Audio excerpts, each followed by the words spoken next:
Assalamualaikum warahmatullahi wabarakatuh. Kali ini saya ada di salah satu pondok pesantren yang ada di Kecamatan Gandeng, tepatnya di Desa Gadu Barat. Di pondok ini pengasuhnya itu merawat atau merehabilitasi pecandu narkoba, khususnya anak dan remaja di bawah umur. Untuk lebih jelasnya kita akan menemui pengasuhnya. Mari kita temui.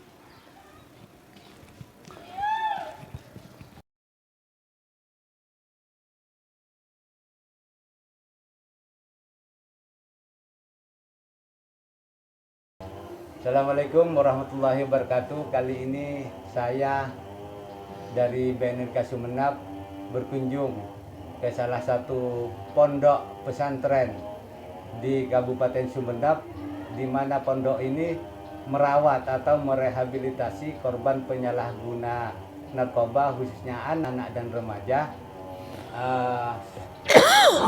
di mana pondok-pondok yang lain tidak ada seperti ini. Untuk jelasnya kita akan bertanya ke Pak Kiai selaku pengasuh pondok pesantren ini.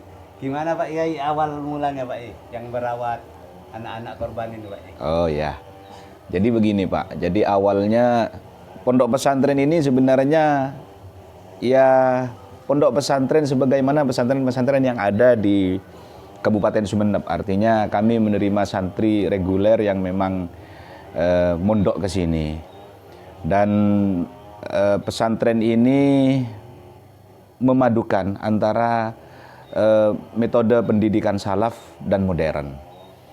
Jadi awalnya ini adalah pesantren biasa, artinya pesantren ya pesantren yang menerima santri reguler biasa, dan jumlah santri ada sekitar 200 lebih. Ya, jumlah santri itu ada sekitar 200 lebih. Kemudian baru tahun 2020 kebetulan kami kenal baik dengan Bapak Kapolres Sumeneb. Waktu itu Bapak Kapolresnya Bapak Darman. Pak Darman SIK. Jadi beliau itu punya program Kampung Tangguh Narkoba istilahnya. Ya, jadi Kampung Tangguh Narkoba itu beliau punya program itu, yang mana beliau menjemput anak-anak di bawah umur, didata anak-anak di bawah umur yang terjerat narkoba itu didata, kerjasama dengan kepala desa yang ada di Kabupaten Sumeneb. Nah, setelah itu kemudian anak-anak ini dijemput ke rumahnya masing-masing. Dijemput ke rumahnya masing-masing. Kalau sudah ternyata tes urin positif, baru nanti dibawa ke pesantren yang berkenan untuk menerima mereka. Jadi sebenarnya awalnya itu ada 3 pesantren yang ditawarkan oleh Bapak Kapolres waktu itu. Ada 3 pesantren, yaitu kalau tidak salah pesantren Tegal, terus pesantren Kelabaan, dan Kejurjis, dan pesantren saya ini. Saya ditawari oleh beliau, kemudian ya saya welcoming, istilahnya saya menerima. Oke. Kata beliau, tapi ini gratis Pak Kiai, katanya.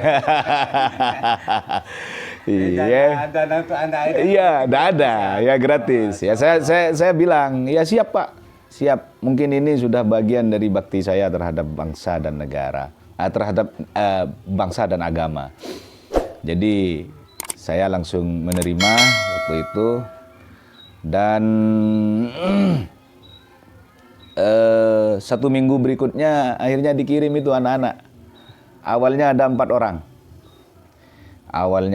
orang, terus bertambah, akhirnya ada sekitar 28 anak. Gitu. Jadi ada 28 anak. Akhirnya kami membuat program baru di pesantren ini. Jadi program pendidikan dan rehabilitasi untuk anak-anak yang terjerat narkoba ini. Jadi dan tempatnya kami pisah. Jadi tidak kami kumpulkan dengan santri yang reguler, yang ya. Jadi tempatnya dipisah. Jadi ada 28 anak yang dikirim dari Polres waktu itu, dan juga ada beberapa anak yang diantarkan oleh orang tuanya, tapi dari luar daerah Sumeneb. Iya, ada dari Malang ada, dari Surabaya ada, dari Sampang ada, dari Pamekasan ada, juga Bangkalan ada. Itu dulu. Ya, ya alhamdulillah itu. Karena waktu itu langsung viral. Jadi langsung Mencuat. iya mencuat, iya waktu itu. Karena mungkin di Sumeneb itu waktu itu satu-satunya pesantren yang mau menerima anak-anak korban narkoba itu ya pesantren di sini gitu. Terus pertama mereka dimasukkan di sini, reaksinya gimana Pak Haji? Waduh, luar biasa. Jadi pertama kali mereka 4 orang ini masuk di sini, ya namanya anak-anak ya seperti itu, katakanlah dalam tanda kutip anak-anak nakal ya. Ya dalam tanda ya. Iya. Jadi pertama kali masuk di sini ya cukup membuat saya bingung awalnya. Cukup ya, karena mereka itu punya keahlian khusus. Apa keahlian khusus mereka? Ya mencuri. Nah itu beli narkobanya. Iya, jadi dampak negatif dari narkoba itu kan melahirkan kejahatan-kejahatan yang lain. Jadi kebohongan-kebohongan. iya, jadi ketika orang sudah menggunakan narkoba, akhirnya yang awalnya dia tidak mencuri, mesti akhirnya dia akan mencuri dan pokoknya melakukan kejahatan yang lain. Nah, waktu itu pertama kali 4 orang ini datang, 4 anak ini datang di sini. Ya mereka kadang nyuri beras milik kami. Beras setiap hari dijual, ya dicuri, dijual. Masih terus perilakunya ya, masih terbawa. Perilakunya masih terbawa. Terus ada yang kemudian nyuri di warung-warung tetangga gitu waktu itu. Tapi alhamdulillah setelah beberapa bulan ya ada di pesantren ini, saya tangani. Alhamdulillah kemudian mereka sudah mulai stabil, perilaku buruknya sudah mulai berkurang dan akhirnya sudah mulai membaik.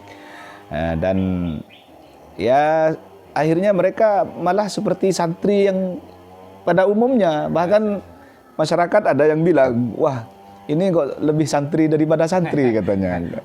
Iya. Pesat, perubahannya pesat, iya, alhamdulillah. Kisaran umurnya berapa kayak? Kisaran usia anak-anak yang masuk ke sini. Iya, memang saya membatasi, Pak. Ya, jadi saya membatasi mereka masuk di sini rata-rata ya usia sekolah. Jadi paling usia maksimal itu yang saya terima di sini usia 17. Setingkat SMA. Ya, setingkat SMA. Di atas itu saya tidak mau menerima. Memang dari awal saya bilang ke pihak kepolisian, saya tidak mau menerima kalau sudah di atas 17, kata saya. Tapi kalau usia sekolah 17 ke bawah saya terima, karena memang saya pikir yang perlu kita selamatkan itu adalah mereka, generasi mudanya. Jadi kalau anak-anak di bawah umur ini dibiarkan, tidak kita tangani, tidak kita tolong keluar dari lingkaran narkoba itu, maka saya berpikir di masa yang akan datang kita ini akan kehilangan generasi muda. Kita ini tidak ada penerus. Kalau sudah seperti itu maka bangsa ini hanya menunggu kehancurannya. Itu. Terus pendidikan formalnya Pak ya apa sama dengan yang lain, dengan pondok, dengan anak-anak reguler, gimana pendidikan? Oh, kalau pendidikan formalnya sama. Jadi ya. Jadi mereka yang mau sekolah saya fasilitasi untuk sekolah. Gratis juga Pak? Gratis, saya tidak minta. Jadi luar biasa Pak Kiai. Iya, bahkan seragam, sepatu itu saya belikan itu. Iya, hanya uang jajannya sebagian ada yang dikirim oleh orang tuanya, itu uang jajannya dikirim oleh ada sebagian yang memang tidak dikirim sama sekali sama orang tuanya. Ya akhirnya saya yang nanggung itu semua. Iya. Ada enggak orang tuanya yang memaksa Pak ya? Anaknya mau dijemput dibawa pulang gitu Pak ya? Ada enggak? Oh, ada. Jadi ada beberapa orang tua itu yang tidak, ya gimana ya? Tidak kooperatif lah. Tidak kooperatif dan tidak mendukung sepertinya. Apa karena dia tidak paham atau gimana, saya tidak tahu juga. Jadi ada anak-anak yang dimasukkan di sini belum selesai saya tangani, istilahnya proses rehabilitasinya menurut versi saya itu ya. Ya, saya akan istilahnya rehabilitasi yang saya lakukan ini kan sistemnya apa? Religi, sosial dan ya, dan religi ya. Jadi mereka masuk di sini setelah beberapa bulan kemudian orang tuanya ini maksa untuk menjemput anak tersebut. Sampai lobi sana sini itu orang tuanya itu. Berusaha untuk anaknya keluar. Nah, berusaha agar anaknya keluar. Akhirnya ya dengan sangat terpaksa ya saya izinkan waktu itu. Saya izinkan. Ya akhirnya anak itu setelah pulang kemarin itu ada yang kambuh lagi. Akhirnya orang tuanya, Kiai gimana ini? Ya saya bilang kalau sudah keluar dari pesantren sementara belum selesai saya tangani, jangan kembali lagi ke sini. Begitu saya bilangnya. Biar jadi pelajaran itu. Itu yang pertama. Yang kedua, pernah ada yang nelpon ke saya. Mungkin dikiranya anaknya itu di penjara, Pak. Karena dulu kan yang menjemput kan pihak kepolisian. Kiai, Pak Kiai katanya, apa namanya? Bukan bilang Kiai, Pak. Putra saya mau kapan keluar katanya. Loh ya nanti kalau sudah sembuh Pak bisa keluar kata saya. Oh iya Pak, saya mau ke sana katanya. Akhirnya orang tuanya itu ke sini. Setelah datang ke sini ternyata dia melihat anaknya ngaji, zikir dan sebagainya. Akhirnya orang tuanya bilang ya kalau gitu munduk biarkan aja Pak di sini, tak kira di penjara. Ternyata munduk katanya. Sampai orang tuanya itu nangis. Orang tuanya bilang begini kepada saya, Pak, anak ini jangankan mencium tangan saya, bicara halus saja dengan saya nggak pernah katanya. Pasti kalau bicara kasar katanya. Sama orang tua. Iya, sama orang tua, kata orang tuanya itu. Tapi alhamdulillah ketika kami tadi datang, anak ini langsung cium tangan saya dan bicaranya halus katanya. Kalau gitu biar mondok di sini aja Pak Kiai katanya. Tak kira di penjara. Iya, senang. Ya, akhirnya dibiarkan di sini anaknya itu. Iya. Yang rentang waktu berapa bulan kira-kira Pak ya anak itu dikatakan pulih, dikatakan perilakunya baik, mentalnya juga akhlaknya baik, kira-kira butuh berapa bulan Pak? Ya tergantung Pak. Jadi kalau hanya untuk mengobati kecanduannya mungkin yang saya butuhkan itu 41 hari dengan penanganan intensif. Jadi seperti yang dari Malang itu dulu kan sampai sakau Pak. Ngamuk-ngamuk sakau. Jadi setiap malam saya cebur di kolam. Direndam di depan masjid ini ada ya. Direndam itu jam 12 malam itu biasanya sampai jam 3. Setelah jam 3 naik, kemudian ya saya ajak untuk zikir, mujahadah istilahnya.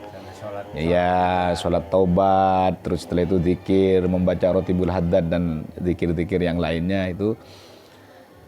Ya 41 hari itu sudah mendingan. Hanya saya kan tidak bisa mengukur kadar racunnya. Toksitnya saya tidak bisa mengukur dan itu medis yang bisa kan. Oleh karena itu saya sangat bahagia ketika BNN Kabupaten Sumeneb mau bersinergi dengan kami dan ini sudah berjalan kan, ya sudah. Kami juga berterima kasih Pak ya. Pak ya di sini juga, alhamdulillah pondoknya mau menerima. Jadi alhamdulillah BNN Kabupaten Sumeneb mau bekerja sama dengan kami sehingga nanti ke depan mungkin saya menangani secara sosial dan mungkin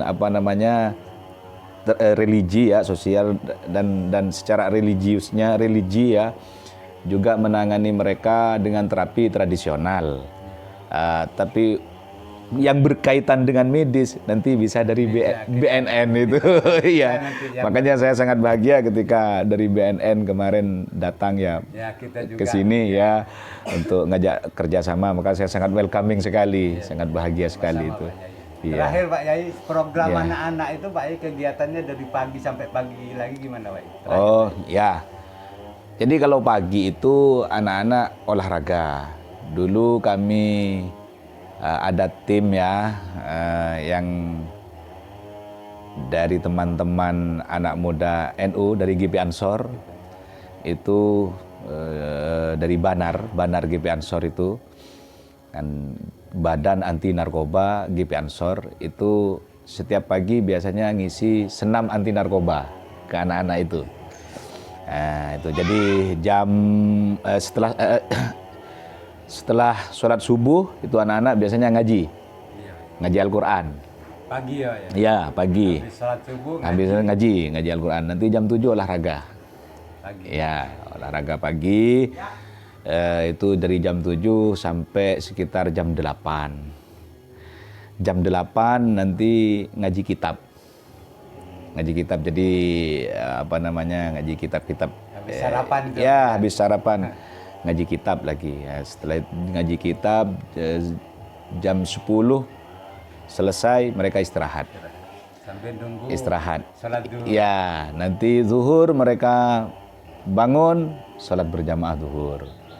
Itu. Nah, terus setelah zuhur mereka bebas mau apa santai-santai lah, mau ngobrol-ngobrol ya dengan santri yang lain disilakan ya itu. Nanti asar sholat berjamaah asar. Setelah itu pengajian kitab.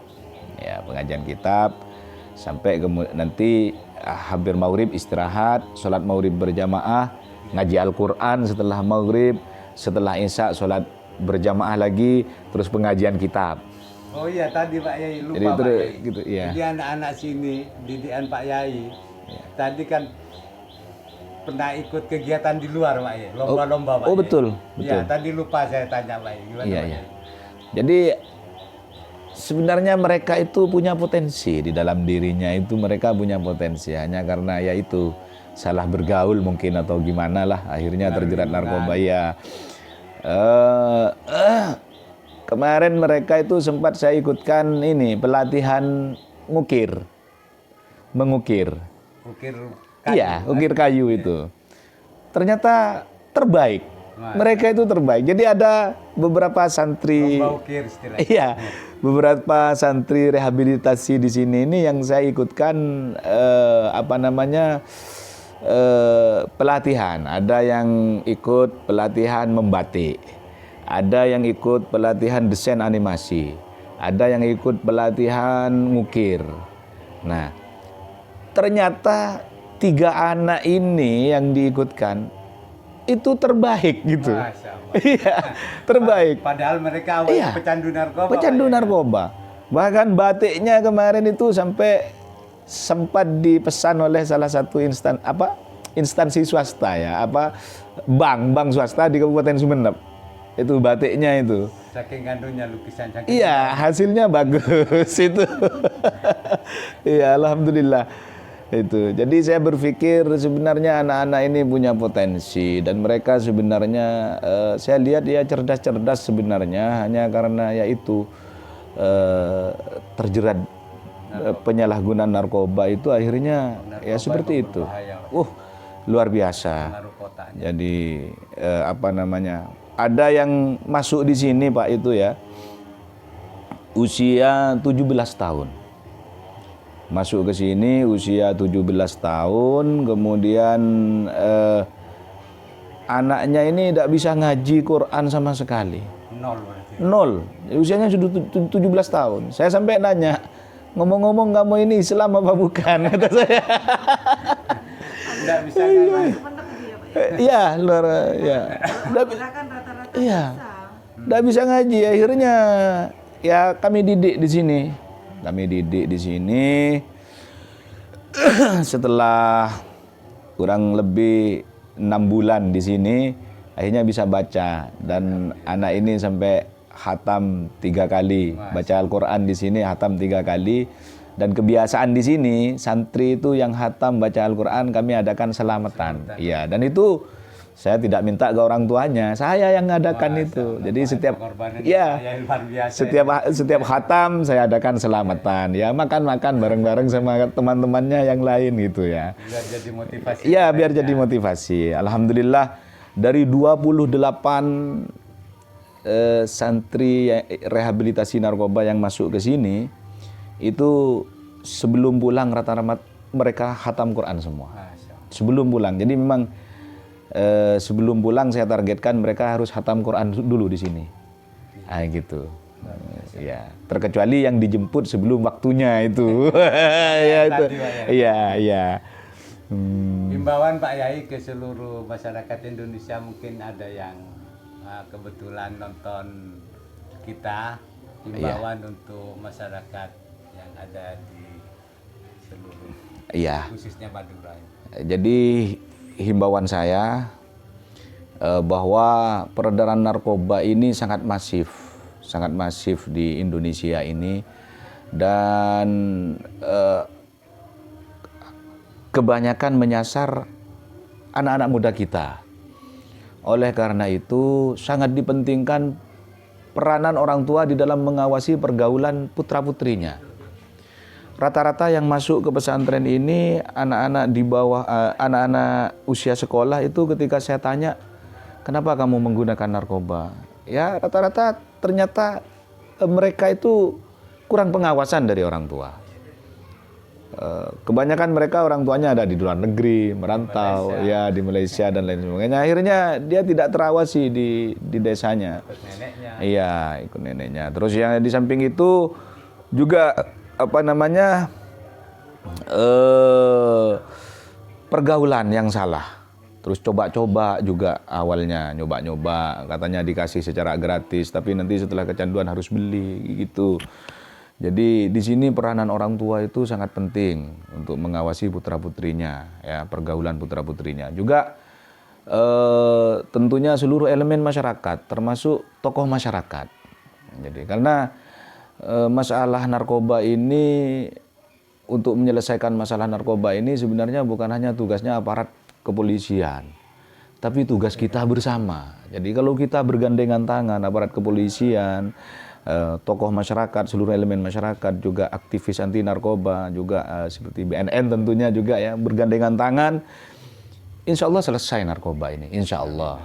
Dengan catatan juga yang perlu digarisbawahi, aparat penegak hukum harus bisa memutus mata rantainya.